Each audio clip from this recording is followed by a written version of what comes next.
Buongiorno a tutti, grazie. Tanto inizio facendovi vedere questa maglietta.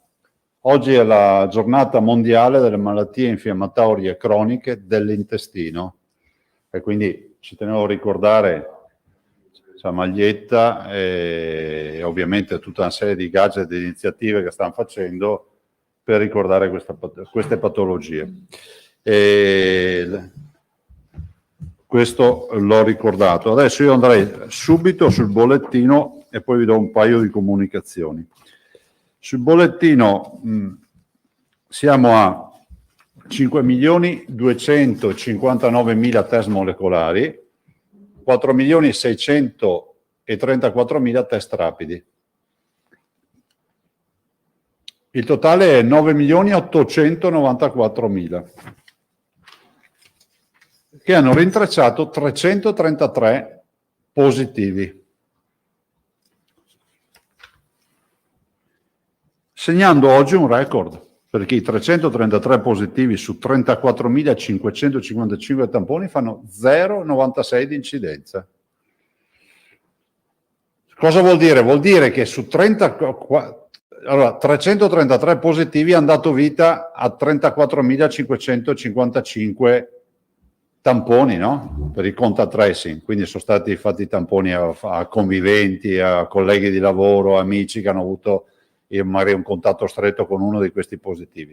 Il risultato è che nonostante fossero persone esposte, solo l'1% scarso ha contratto l'infezione. Quindi se andassimo sulla popolazione invece indifferenziata e indistinta che non ha avuto contatti con positivi, immagino che sarebbe infinitesimale oggi questo dato. Questo per dire che sta diminuendo fortemente la prevalenza, come si dice tecnicamente, del virus sulla popolazione e questo insomma ci fa ben sperare. Il numero dei positivi all'inizio sono 420.990. Ovviamente i positivi oggi calano sempre di più, sono 13.620 perché abbiamo molte negativizzazioni. I ricoverati sono 941, meno 18, e questi 941 sono così distribuiti: 828 in area non critica, meno 120.990. Ovviamente i positivi oggi calano sempre di più, sono 13.620 perché abbiamo molte negativizzazioni. I ricoverati sono 941, meno 18, e questi 941 sono così distribuiti: 828 in area non critica, meno 17, e 113 in terapia intensiva, meno 1. Le terapie intensive non Covid sono 2,76, cioè vuol dire che in totale abbiamo 389 persone in terapia intensiva in Veneto. I morti sono 11.507 più 8. Vi ricordo che siamo ancora l'8ª regione in Italia per mortalità e quella con minor mortalità tra quelle più colpite, ovvero quelle del nord purtroppo. 21.383 sono i dimessi, cioè curati e dimessi. Allora, del nord purtroppo. 21.383 sono i dimessi, cioè curati e dimessi. Allora, abbiamo indubbiamente buoni dati.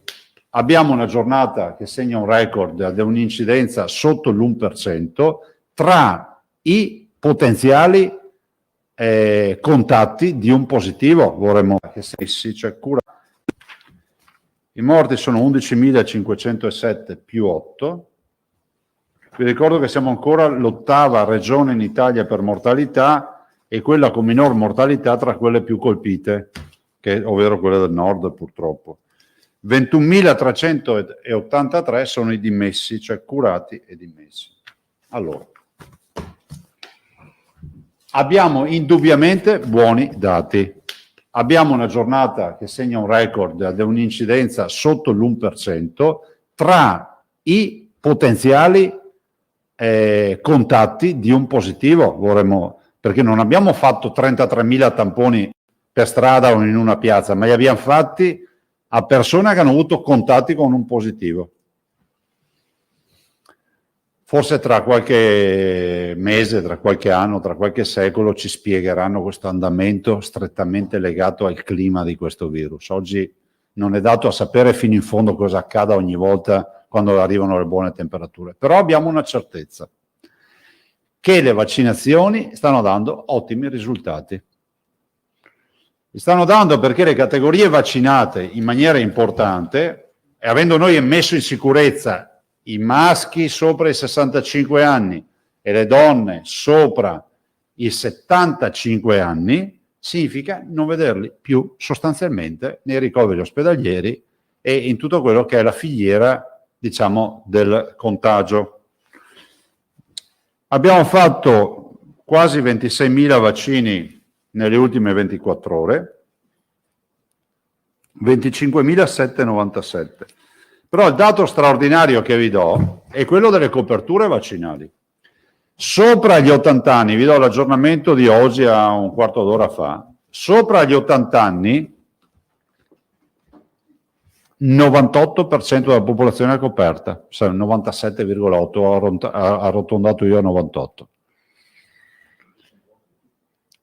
Quindi praticamente tutti. Dai 70 ai 79 anni c'è stato un colpo di reni dall'ultima volta che ci siamo visti. 84%.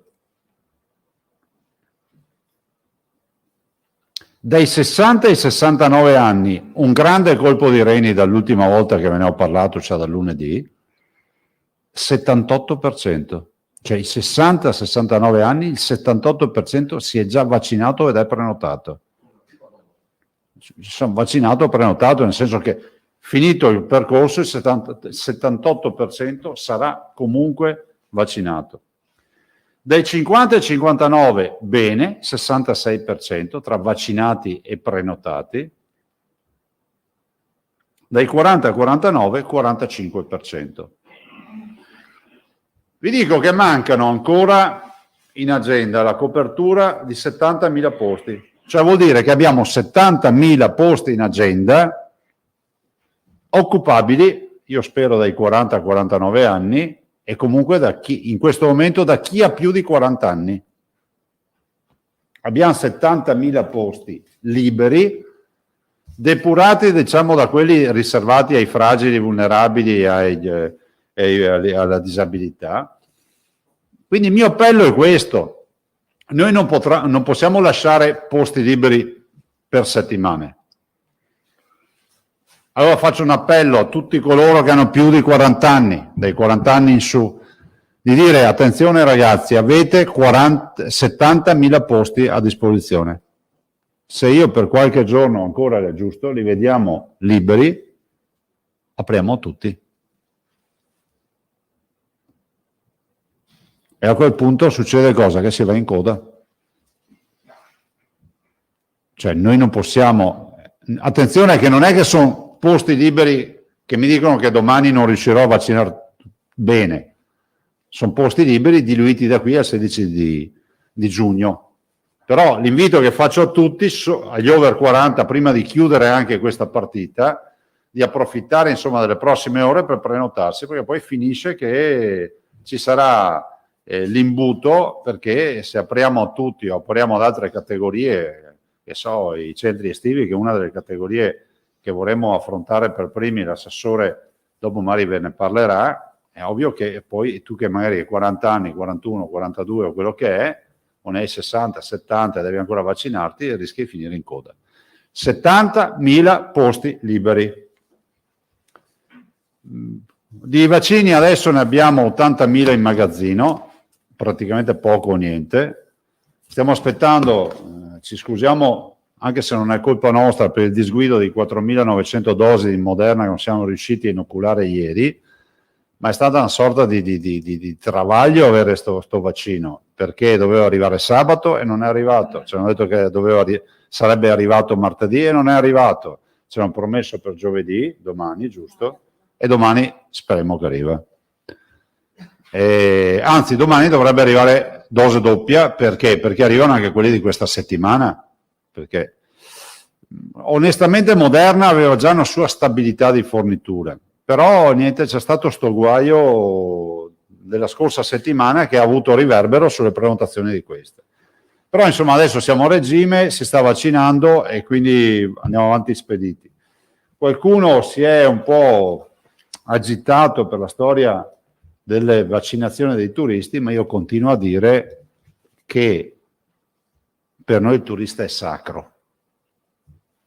E la sacralità del turista e del turismo è unica in Veneto, siamo la regione più grande d'Italia. Cioè, se volete andare a parlare di petrolio, andate a parlare con quelli che hanno il pozzo, giusto?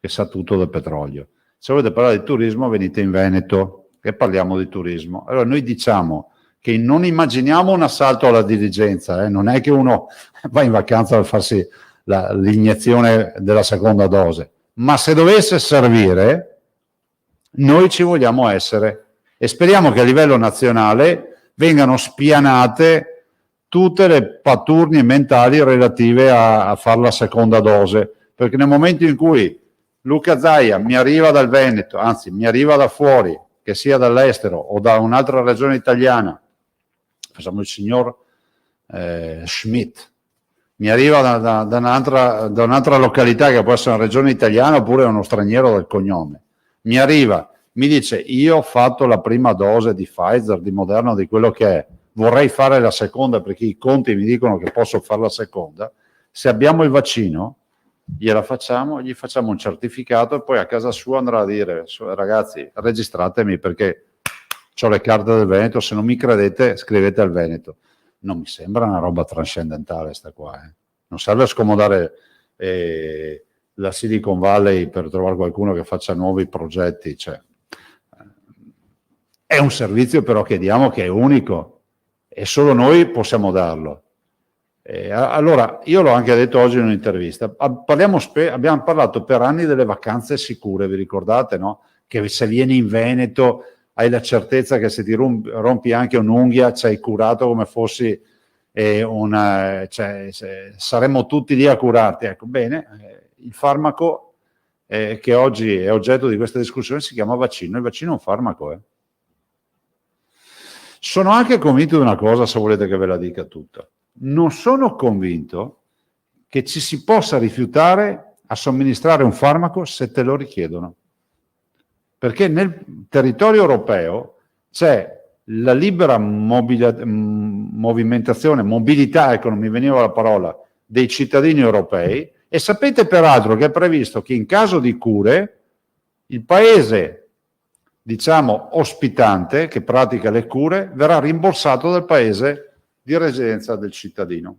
Non sto dicendo che vogliamo chiedere mettere in piedi altre ste storie, però sto dicendo che siccome il vaccino è un farmaco e il farmaco è un diritto, penso anche che se qualcuno ponesse la questione non sono proprio convinto che vada a finire in canarina sta roba, però noi lo facciamo, se non ci creano inghippi noi lo vorremmo fare, dopodiché ovvio ci vogliono i vaccini, sia chiaro che se le forniture sono forniture risicate il servizio non riusciamo a erogarlo.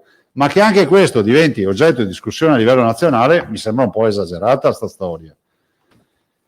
Detto questo, vi ricordo che da oggi lo dico ai cittadini, perché ieri siamo mancati, oggi inizia il coprifuoco dalle ore 23. Ne approfitto perché poi voi siete stati la nostra cassa di risonanza in tutti questi mesi, lo siete ancora, per la comunicazione. Sapete che vedo tutti euforici perché il Veneto dovrebbe andare in zona bianca, vuol dire che per noi il coprifuoco finirà il 7 di giugno. Sì, se continueremo a calare nei contagi, se continueremo a comportarci bene, a portare la mascherina, perché bisogna fare 3 settimane sotto i 50 positivi su 100.000 abitanti. Allora, questa è la prima, dopo la seconda, la terza dovremo arrivarci in teoria. Se ci arriviamo, il 7 di giugno si apre tutto, nel senso che non ci sarà più il coprifuoco e quindi verranno a cadere le barriere dettate dai provvedimenti. Vi dico, prima di passarvi la parola, che gli amici Onlus l'ho detta, ci sono 2 compleanni oggi della signora Ida Celotto di Santa Lucia di Piave che fa 100 anni e del signor Germano Pasquini, residente a Bassano del Grappa, 100 anni. Quindi facciamo gli auguri al signor Aida e al signor Germano per i 100 anni entrambi. E vi dico che poi il dottor Dalben vi darà comunicazione nelle prossime ore del fatto che siamo partiti con l'avvio della gara per la progettazione del progetto di fattibilità tecnica ed economica dell'ospedale del nuovo Policlinico Universitario di Padova. Quindi è iniziato il conto alla rovescia con la gara per la progettazione. Si parte da una base di 4 milioni e mezzo di, vediamo se mi ricordo la cifra giusta, 4 milioni e 200 mila euro, 607,91, insomma 4 milioni e 200 mila euro, per poi in questa gara agganciarsi con il preliminare, l'esecutivo, insomma tutta la serie di progetti per un totale di 35 milioni 527. Quindi la base di gara è di 4 milioni e 2, ma prevede anche le estensioni per tutta la serie di progetti che a cascata si dovranno realizzare. Per fare l'ospedale ci vuole il progetto. So che il dottor Dalben farà una conferenza stampa, poi ve ne parlerà compiutamente lui. Se avete domande, prego. Vanzan. Presidente, buongiorno. Buongiorno. Il prefetto di Venezia ieri su Oggi sul Gazzettino abbiamo pubblicato il suo appello, chiede alla Regione se può interessarsi nei confronti del governo centrale perché il limite del 50% della capienza sui vaporetti, ma vale anche per i mezzi pubblici su gomma, sta creando dei problemi. Oltre a questo, sempre sul limite del 50%, si sono fatti vivi anche i gestori dei trasporti privati che chiedono se quando diventeremo bianchi verrà meno la capienza al 50% per le comitive turistiche, per le gite. Sì, lì c'è un decreto, vi annuncio che l'assessore peraltro me ne ha parlato anche stamattina, l'assessore Lanzarin, ci stiamo interessando per questo, sia sul fronte del trasporto acqueo che in generale del trasporto pubblico. Non per approfittare di una situazione, diciamo, di pace sanitaria, ma perché obiettivamente qualche problema c'è, in particolar modo sul trasporto acqueo, dove oggettivamente garantire il 50% non ci permette di farlo perché mancano i mezzi, poi cioè, è un problema anche di composizione delle flotte. Quindi ci stiamo muovendo anche rispetto al governo, rispetto a questo. Questa è la risposta. Grazie. E per i privati invece? Sì, è lo stesso. Grazie. Poi passo a Belluno. C'è stato, ne abbiamo già parlato nei giorni scorsi, medici, operatori sanitari che si sono rifiutati di fare il vaccino, hanno fatto ricorso contro l'ULSS, un primario poi ha ritrattato. Insomma, era per capire un po' che tipo di azione state facendo. C'è una legge dello Stato, anzi del governo, un decreto legge, un decreto che è stato approvato non più tardi del 26 aprile, che prevede appunto la fase di obbligatorietà per gli operatori. È un treno in corsa, no? Perché uno viene assunto, è stato assunto e la legge arriva dopo. Noi abbiamo attivato le procedure di legge, quindi per il tramite dei direttori generali, quello che prevede la legge, cioè in maniera molto asettica. Se volete la mia impressione, ho l'impressione che questa materia del Novax, no? Perché se uno non si può vaccinare lo può documentare e finisce lì. Se uno non vuole vaccinarsi vuol dire che è contro la vaccinazione a casa mia. Ecco, penso che sia materia da tribunali poi alla fine, perché immagino che ci siano aspetti giuslavoristici, ci siano aspetti penali o di altro tipo, e quindi immagino che diventi una montagna di scartoffie e avremo i responsi forse fra 6, 7, 8 anni, quando a babbo morto, come si dice. Ecco, io continuo a dire una cosa, che i medici che non vogliono vaccinarsi sono medici comunque che hanno avuto una formazione nella quale era chiaro che la loro professione prevedeva l'utilizzo del farmaco che si chiama vaccino. Io non sono per l'obbligatorietà, però neanche che uno mi dica che ha fatto il corso di guardia giurata e non sapeva che doveva usare la pistola per lavorare. Cioè che un medico oggi mi dica che il vaccino, cioè lui è contro i vaccini, e vabbè, a questo punto, vabbè che siamo nell'era dell'opinione e tutto è opinabile, però a me sembra, come si può dire, che venga meno anche il principio della formazione che ha avuto. Perché se una persona avesse alzato la mano in quell'aula dell'università e il giorno della lezione sui vaccini avesse detto io sono contrario ai vaccini, mi immagino che non avrebbe mai neanche passato l'esame. Si pone però un problema di personale, perché se ad esempio nell'US di Belluno sono così tanti, si è parlato di una 60, una 50, e poi dovrebbero essere cambiati di settore, di mansione, perché questo prevede il decreto legge, si apre un buco. Ma io so anche che ci sono molti che poi stanno regolarizzando la loro posizione. In generale parlo a livello veneto e quindi immagino che coinvolga anche Belluno. Dopodiché resteranno, diciamo, gli irriducibili, coloro che decidono. Allora, sentite, cioè, nessuno di noi vuole prendere i farmaci, no? Non penso che non ci sia nessuno che si diverta a prendere farmaci. Però è innegabile che farmaci come i vaccini o altro abbiano comunque allungato l'aspettativa di vita dei cittadini. Dopodiché hanno delle controindicazioni. Tutti i farmaci che assumiamo hanno delle controindicazioni. Io non sto facendo proseliti per i vaccini, sto dicendo come stanno le cose. Perché uno può dire, ma io non faccio l'antitetanica, ok, tu puoi anche non farla l'antitetanica, ma quello che se l'è inventata per un valido motivo, non perché era Big Pharma, perché doveva risolvere un problema che era quello del tetano, che faceva morti. Potete aggiornare sui numeri totali?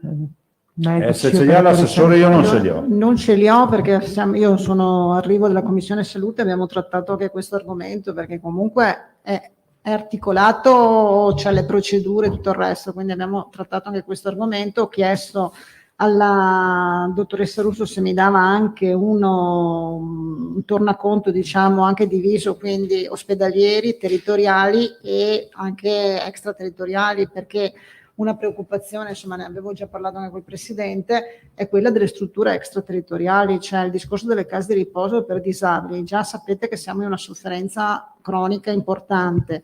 Se ci sono tante, adesso io non ho i numeri, persone tra OSS e infermieri, nello specifico infermieri, che si rifiutano di fare il vaccino, cioè loro lì non hanno tante possibilità di di usarli in altri ambienti, perché comunque insomma, quindi lì si potrebbe creare anche un problema. Quindi stiamo cercando di avere i numeri, ma anche di capire come non solo noi ma anche le altre regioni affronteranno questa cosa. Grazie. E l'ultima domanda, Presidente, ieri il generale Figliuolo diceva che non bisogna lasciarsi andare a facili propagande, era un invito rivolto a tutti i presidenti di regione, bisogna vaccinare gli over 60 e concentrarsi sugli over 60. Le chiedo, il fatto che il Veneto, come altre regioni, abbia deciso poi di aprire a tutti quando resteranno dei posti lì, come giudica il richiamo arrivato dal commissario per l'emergenza? Il commissario innanzitutto penso che pensasse a qualche realtà che qualche problemino ha. Io vi do solo un dato: noi abbiamo sganciato gli over 60, cioè tolto l'esclusiva delle prenotazioni di over 60 quando erano prenotati al 62%, perché non c'erano occupazioni ulteriori. Oggi sono al 78%. Se noi fossimo stati lì ad attendere che prenotassero, noi non avremmo fatto il 66% dei 50-59 e il 45% dei 40-49. Per dire cosa? Che io sono assolutamente d'accordo sul fatto che deve essere messa in sicurezza quelle fasce d'età, ma non si discute. Dai 60 in su bisogna metterle in sicurezza, ma non possiamo neanche lasciare delle voragini nelle agende perché nessuno si prenota, e poi noi che siamo abituati a programmarci stiamo prenotando al 16 di giugno oggi. Se dopo qualcuno pensa di poter lavorare prenotando giorno dopo giorno è impensabile. Quindi noi siamo perfettamente in linea, non ci sentiamo neanche chiamati in causa da quelle dichiarazioni. Prego. Salmaso. Buongiorno Presidente. Buongiorno. Sì, no, la collega ha un po' anticipato il tema. Anch'io insisto, non vorrei appunto sembrare irriverente, ma lei oggi ha corretto, dando dei dati aggiornati, le tabelle che il Corriere della Sera ha pubblicato, dando una fotografia estremamente esatta delle percentuali anagrafiche delle popolazioni vaccinate. Mi pare che lei, appunto, i numeri che ci ha dato siano riferiti alla prima dose con l'impegnativa del richiamo, ovviamente, non... Ecco. Sì, cioè dei prenotati che hanno fatto prima dose, prima seconda, o comunque delle teste che alla fine del loro percorso saranno vaccinate. No, siccome i numeri sono abbastanza diversi, c'è appunto un delta soprattutto per le categorie dei 60 e 70 è decisamente notevole. Fa capire che il Veneto, se è arrivato al 78%, è in una situazione completamente diversa. Ecco, io le volevo chiedere, per tornare invece alla questione dei vaccini per i turisti che vengono in Veneto. Ecco, quali Allora, sono... posso darti un dato così ci capiamo? Sì, prego. La popolazione Istat dei 60-69 è 603.000. Che hanno avuto la prima dose sono 355.000, quindi vedete più del 50%. Allora, 603.000, la prima dose 355.000. Da vaccinare ne restano 169.000. Come 169.000?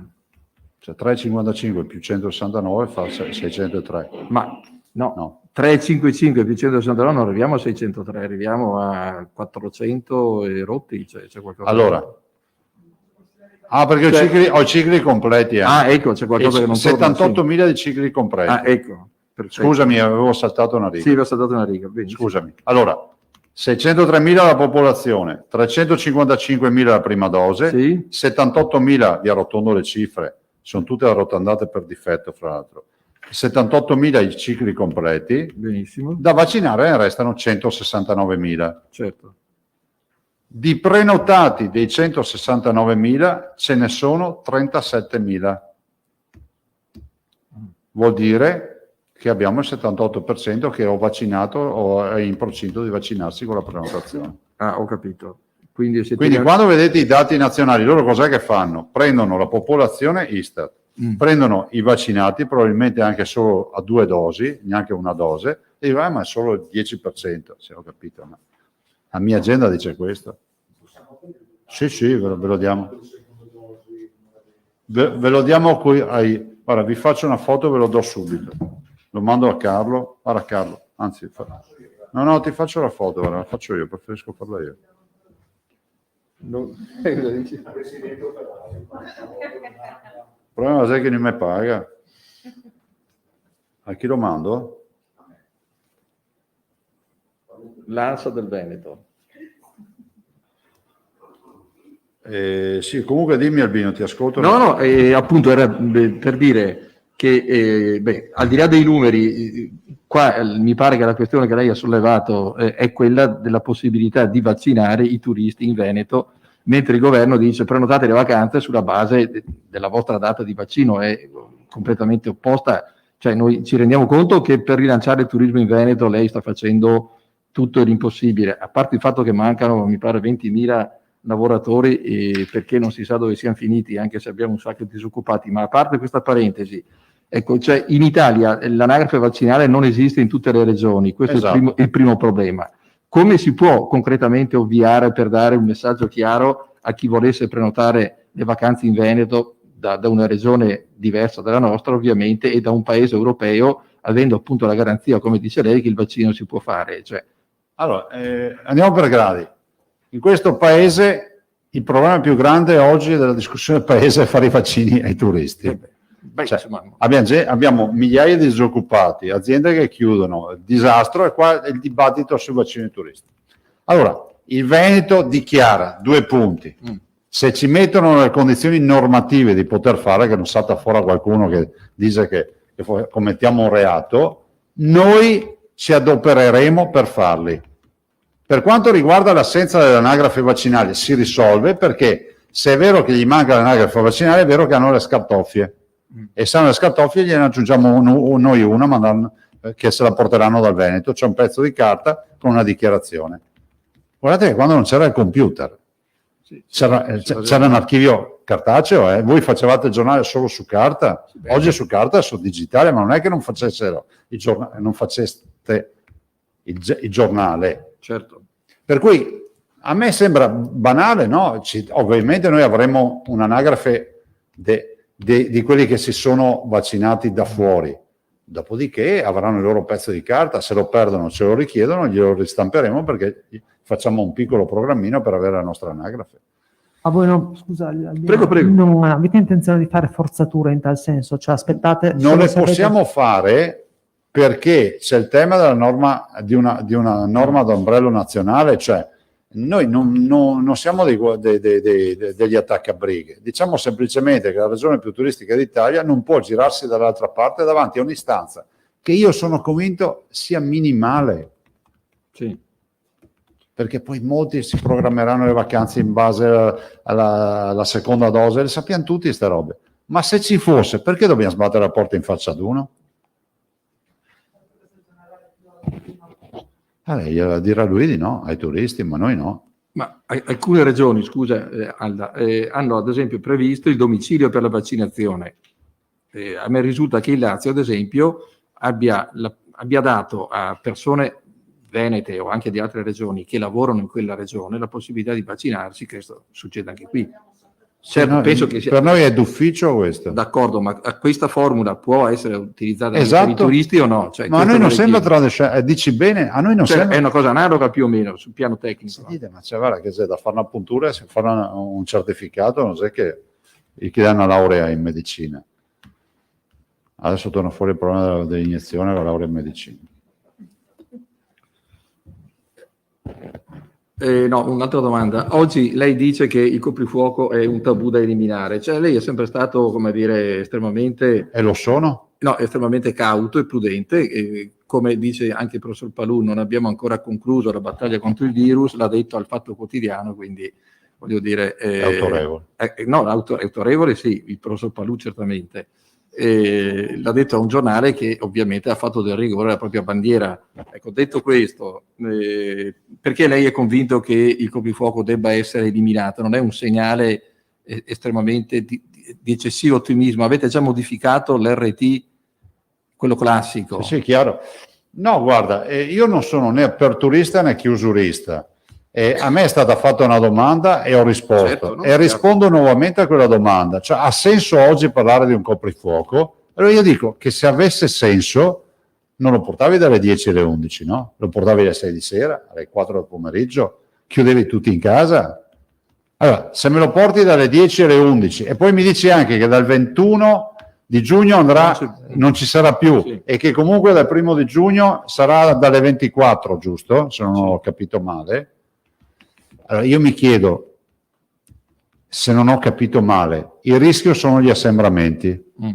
Per la proprietà transitiva a me risulta che ci si assembri di giorno più che di notte, perché dalle 5 del mattino alle 11 di sera da oggi ci assembriamo nei mezzi di trasporto, a scuola, nei posti di lavoro, dove andiamo, e è difficile sostenere dal punto di vista sanitario che dalle 11 di sera lo scenario per il virus diventa pericolosissimo. Questo ho posto io.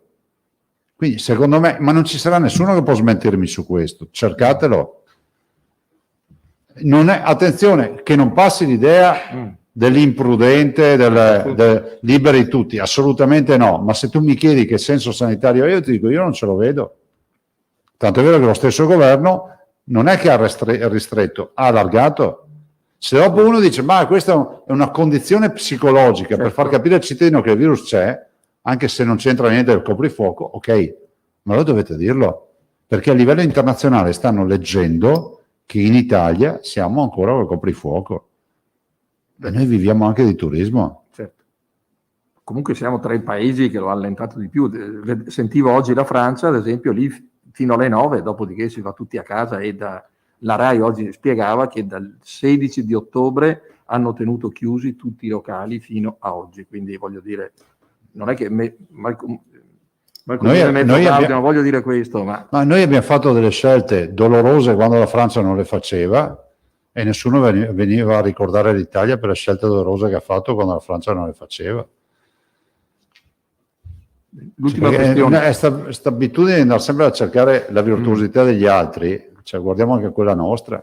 Certo. Ma attenzione, vi è chiaro io non sono liberi tutti, vi dico che davanti al coprifuoco ho difficoltà a giustificarlo a un cittadino. L'altro giorno c'è stato, scusatemi questa battuta, c'è stato un luminare che ha detto sì gli abbracci ma ancora no i baci. Certo. Cioè, ma volete dire che i fidanzatini, i morosi da 15 mesi non fanno più niente perché se non sono conviventi? Cioè, ma vi rendete conto? Cioè, come si fa a dire sì gli abbracci no i baci? Lei non crede alla castità, insomma. No, io credo, appunto no. Imposto dal Covid, intendo, non da... Sì, ma credo anche che noi dobbiamo essere lì ad accompagnare questa nuova fase. Diciamolo, è una nuova fase, i vaccini l'hanno inaugurata questa nuova fase. L'ultima battuta, oggi dovrebbero decidere la composizione di questa commissione di inchiesta sulla sanità veneta. C'è mi pare un braccio di ferro tra le opposizioni, per quello che possono contare, in termini numerici intendo, sui contenuti e su il tipo appunto di lavoro da svolgere. Ecco, il suo punto di vista in proposito qual è? Ma che troveranno sicuramente, come diceva un vecchio saggio, la quadra, no? E io penso che la maggioranza ha posto, la Lega ha posto un paio di questioni che sono fondamentali, di fare sicuramente la commissione d'inchiesta, ma tenerla allargata a tutto il tema delle case di riposo, perché c'è una commissione d'inchiesta chiesta dall'opposizione nella scorsa estate che poi è stata lasciata morire sul binario morto. Quindi perché non fare una bella verifica anche di tutto quello che è accaduto nelle case di riposo assieme, ma non per annacquare, cioè c'è poco da annacquare. Dall'altro la Lega chiede che siano pubbliche le sedute, che chiunque possa guardarsele in diretta. A me non sembra che davanti alla commissione d'inchiesta questa sia una proposta barbina. Sarebbe barbina a dire di chiudere tutto sotto chiave e che nessuno sappia cosa si discute. C'è uno scienziato che va a sostenere che il mondo è quadrato, che la Terra, che il Sole gira attorno alla Terra, sarà capovolta la teoria copernicana, cosa volete che vi dica io?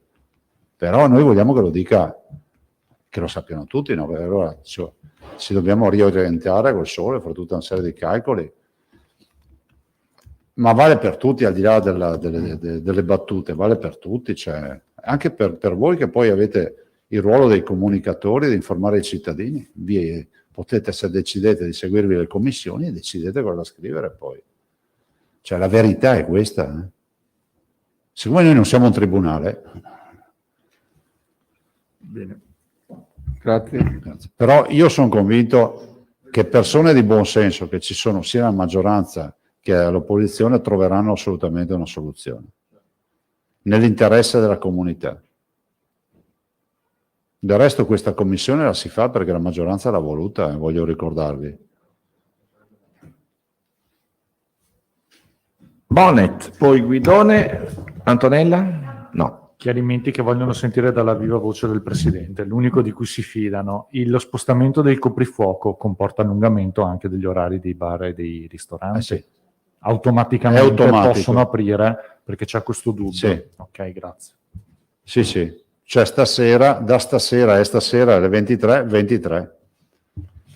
Bonnet brevissimo, Guidone. Sì, grazie. Buongiorno Presidente, sarò brevissimo anch'io. Volevo solo una precisazione. Volevo capire se c'è una data precisa, una volta terminate le vaccinazioni degli over 40, se c'è appunto una data precisa dalla quale le vaccinazioni saranno aperte a tutti, insomma, saranno libere a qualsiasi fascia di età. Guardate, se noi abbiamo 70.000 posti liberi oggi in agenda, se questo non verranno saturati, man mano verranno aperti nuovi posti, è inevitabile che noi si apra. Cioè, sto parlando di qualche giorno, perché è giusto che i 40-49 anni abbiano oggi un trattamento privilegiato, ma non all'infinito. Come è accaduto per i 50-59, non ci avevamo fatto che oggi. Se poi hanno deciso di vaccinarsi poco, è una scelta loro, ma noi non possiamo togliere il diritto ad altri che vorrebbero vaccinarsi. E poi volevo sapere se avete dei riscontri, qualche numero, magari dalle USL, non lo so, su casi di persone che si sono vaccinate per la prima dose, che si erano prenotate per la seconda, ma poi non si sono presentate, hanno rinunciato alla seconda dose. No, No, non ci sono casi di Cioè, questo sarà, se me ne è trovato uno, ok, c'è, ma no. Non abbiamo neanche segnalazioni, no. tipo. Non ci sono casi come questo. Peraltro, se può rincuorarvi, ieri ho letto un articolo scientifico, non mi ricordo più chi l'ha scritto, e parlava di una super risposta anticorpale con una finestra di 12 settimane negli RNA messaggeri, cioè nei vaccini, diciamo, quindi addirittura 12 settimane adesso, no? Noi ci preoccupiamo dei 42 giorni, c'è chi dice che a 12 settimane hanno visto un picco maggiore. L'ho letto, per dire che insomma anche su queste proiezioni c'è molto da fare. No, stavo pensando alla domanda che ci hai fatto sui ristoranti. C'è il decreto che dice fino alle 22, il vecchio decreto, aperti fino alle 22 all'aperto. Però adesso, ampliando l'orario, secondo me si trascina l'apertura. Un'altra questione leguleia, cioè il Veneto va in zona... Grazie. Il Veneto in zona bianca, diciamo, dal 7 giugno, se tutto Sì. va bene. Questo quindi comporta che dal 7 giugno in Veneto apriranno anche tutte quelle attività che in base al decreto Non di quelle apertura, sospese, tipo la discoteca no. ma è tipo le piscine all'aperto, i matrimoni, cioè queste attività che per... No, quelle sono tutte regolamentate dal decreto, per questo ti ho detto. Quindi anche se il Veneto va in zona bianca dal 7 di giugno, le attività che per decreto di aperture hanno la Tipo loro matrimoni riapertura il 15 di posticipata, esatto, 15 giugno, 1 luglio, dovranno comunque aspettare anche in Veneto quelle date. Sì. Sì. Per questo ti ho detto sui ristoranti si trascina, perché se tu leggi quando parla dei ristoranti in questo decreto, fa riferimento all'apertura, no? Per cui io deduco che per consecuzione, insomma, ci sia sto trascinamento. Cioè, sì, no, non dico questa di coprifuoco, dico questa delle riaperture, perché secondo me dal testo del decreto non era così chiara. Cioè il fatto che la zona bianca... Allora facciamo così non per consente evitare, la riapertura per anticipata. evitare di dare robe così al volo. E vi portiamo una interpretazione autentica domani, in modo tale che siamo più tranquilli. Ok, grazie. No, grazie a voi. Come? No, quella dei ristoranti vi mandiamo una nota stasera, ma penso sia proprio così a ore 23. Però mandiamo una nota in modo tale che sia ufficiale. Una FAC. Sì, una FAC. Boh, altre domande? Grazie. C'è l'assessore, vi dice due robe sul tema della... Assessore, scusa, pensavo avessi terminato anche tu. Prego. No, allora diamo anche un aggiornamento perché so che ci sono tante strutture parrocchiali e non parrocchiali che aspettano le famose linee guida per i centri estivi, no? Che non sono ancora state emanate. E non sono state emanate perché c'è un'emanazione nazionale in capo al ministro Bonetti che si sta allungando, nel senso che c'era un protocollo. Il protocollo poi è stato visto dalle commissioni istruzioni e politiche sociali e poi è stato affidato al gruppo di lavoro, quello che coordiniamo noi delle 5 regioni per le linee guida, che hanno semplificato quel protocollo. Poi il protocollo nuovo, quindi con le linee guida, è andato in conferenza delle regioni, approvato più o meno più di 15 giorni fa, quindi circa insomma una 15-20 giorni fa, con il contatto diretto col capogabinetto del ministro Bonetti, per poi affinché poi venisse adottato dal ministro Bonetti specificatamente. Siamo quindi un po' in ritardo di 15-20 giorni. Da notizie che ho io, 2 giorni fa era il CTS, quindi penso che nella giornata di oggi, mi auguro massimo domani, dovrebbe uscire ufficialmente, quindi con le linee guida nazionali e poi le regioni insomma di conseguenza su centri estivi, campi, insomma tutte quelle che sono le attività. Noi stiamo facendo un ragionamento perché chiaramente aprendosi tutta questa attività abbiamo tutti gli operatori volontari che seguono i ragazzi, no? E io ho incontrato anche la giovanile pastorale del Triveneto che segue tutti Fermo. È confermato che si trascina l'orario, quindi 23 coprifuoco fino alle 23 l'esercizio. Grazie.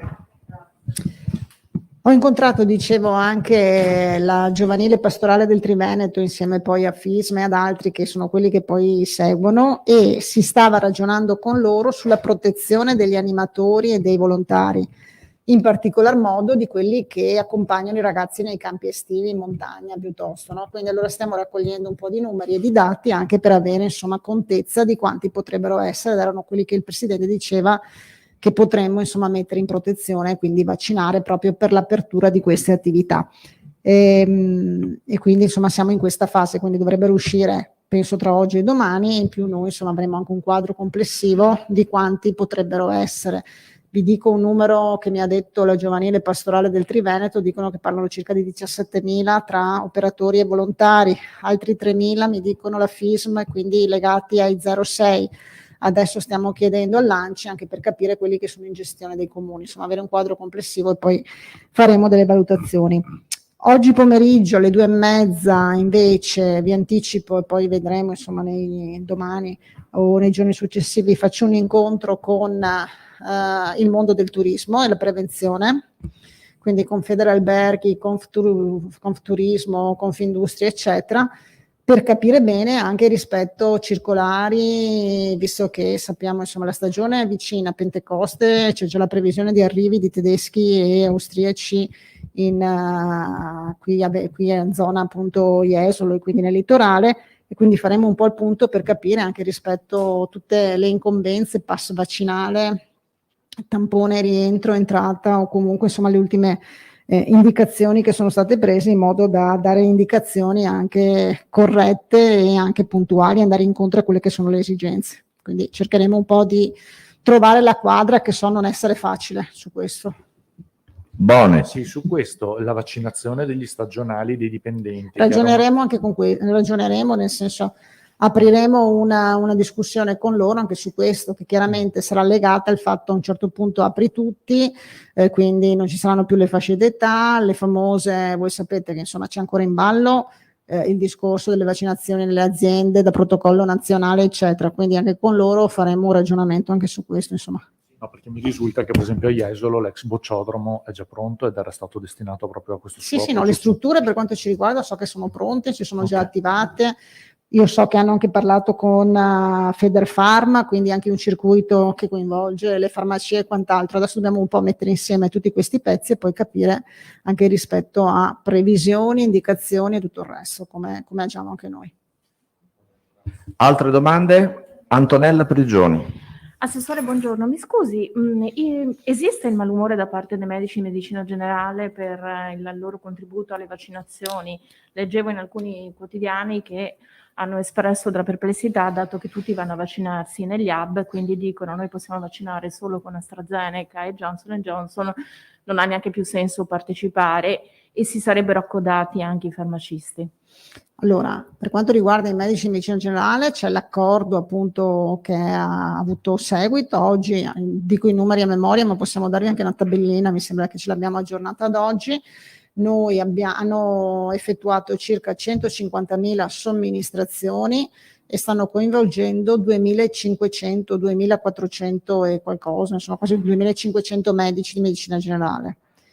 Hanno vaccinato con AstraZeneca, ma sono andati a domicilio, quindi hanno vaccinato anche con Pfizer o Moderna, quindi con gli altri due vaccini.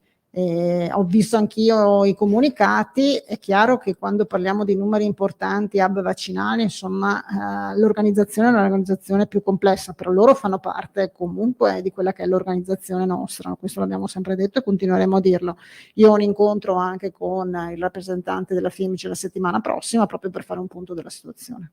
Le farmacie invece, abbiamo chiuso l'accordo, però le farmacie effettivamente non sono ancora mai state operative, perché se vi ricordate bene tutto il discorso delle farmacie era partito con AstraZeneca e Johnson & Johnson, poi in corso sono cambiate le regole, sono cambiate le fasce d'età. Con loro il discorso è ancora aperto, adesso vediamo, perché se avete sentito, insomma, anche a livello nazionale ogni tanto citano, quindi come qualcosa che potrebbe gestire direttamente il commissario Figliuolo, però non abbiamo nessuna indicazione. Prego Alda Banzà. Assessore, scusi, nell'incontro che avete ogni mattina con i direttori delle ULS, vi sono state segnalate difficoltà nelle prenotazioni in alcune ULS? No, sono sincera, non abbiamo avuto segnalazioni di difficoltà di prenotazione, Sì, cioè che non trovano il portale che non trovano occupato. posto, che non No. trovano posto. No. No. Io non ho segnalazioni di questo tipo.